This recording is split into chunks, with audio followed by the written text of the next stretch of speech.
Imaginez, Robert Francis Kennedy Jr., ministre américain de la Santé, prend la parole lors d'une conférence de presse. L'atmosphère est lourde, les caméras zooment, les micros s'avancent et soudain, les médecins sont payés pour vacciner.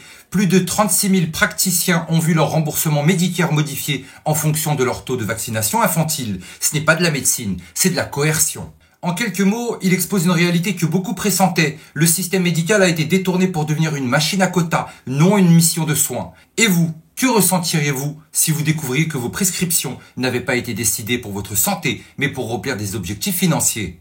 Kennedy poursuit implacable. Derrière chaque représentant, chaque sénateur, chaque juge de la Cour suprême, il y a un lobbyiste d'un grand laboratoire pharmaceutique. Ce n'est pas une métaphore, c'est un constat issu de décennies de corruption documentée. Des millions dépensés pour influencer les lois, dicter les verdicts, verrouiller les discours médiatiques. Et la France n'est pas épargnée. Combien de lois, soi-disant pour notre santé, ne sont en réalité que des contrats commerciaux déguisés? Pendant que Kennedy expose le système, Donald Trump agit. Il ordonne à toutes les agences fédérales de supprimer les statuts de vaccination Covid-19 des employés. Plus aucune mention dans les dossiers, plus aucune sanction pour refus. C'est un signal clair. La liberté médicale redevient un droit et non un privilège conditionnel.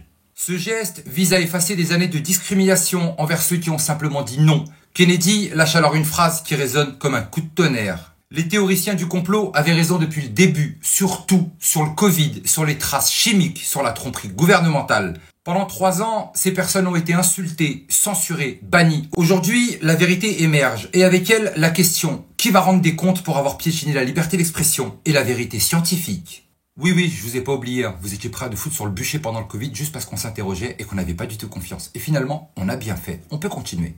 RFK Jr. annonce la fin des subventions publiques pour les projets ARN messagers. Sans argent, ces projets ne feront pas long feu. Le docteur Ryan Cole parle d'effondrement de l'empire des vaccins ARN messagers, cancer fulgurant, myocardite, troubles neurologiques. Les effets indésirables explosent. Mais attention, un empire aussi puissant ne tombe pas sans se battre. Larmes aux yeux, le docteur Daniel Neides présente ses excuses à ses patients. Il avoue, on ne nous apprend rien sur le contenu des vaccins, leur sécurité ou leur indemnisation. On nous apprend à mémoriser le calendrier vaccinal. Et pourtant, près de 4 milliards de dollars ont été versés aux victimes depuis 1992. Si les médecins eux-mêmes sont dans l'ignorance, qui décide réellement et pourquoi? À Atlanta, un homme armé attaque le siège du CDC, affirmant que le vaccin Covid l'a rendu malade. Un acte désespéré, mais qui révèle un lien de confiance totalement brisé entre le peuple et ses institutions. RFK Jr. annonce que Medicare et Medicaid ne rembourseront plus aucun hôpital qui pratique des modifications de caractère sexuel sur des enfants.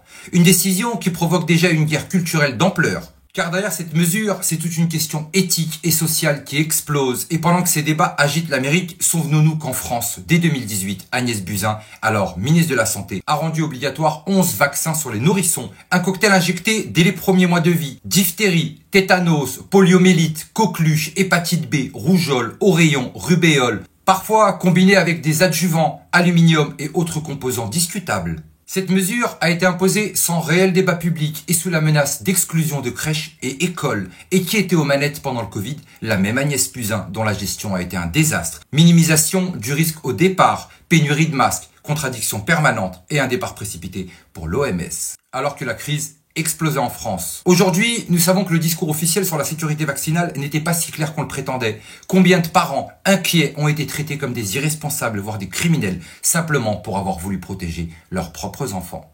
Pendant le Covid, aucun parti au Parlement n'a levé le petit doigt pour défendre nos libertés, pas un seul. Pourquoi? Parce que notre classe politique est tout aussi soumise aux pressions économiques et médiatiques. Les mêmes réseaux d'influence qui achètent les décideurs à Washington savent très bien comment faire à Paris. Si Kennedy dit vrai, et tout indique qu'il dit vrai, alors ce que nous appelions théorie du complot était simplement la vérité en avance. Et si cet empire chute, ce sera grâce à ceux qui ont osé tenir bon face au mépris, aux insultes, à la censure. Oui, le maire de ma commune, il était complètement content de dire en public que j'étais banni des réseaux parce que je dénonçais le vaccin ARN.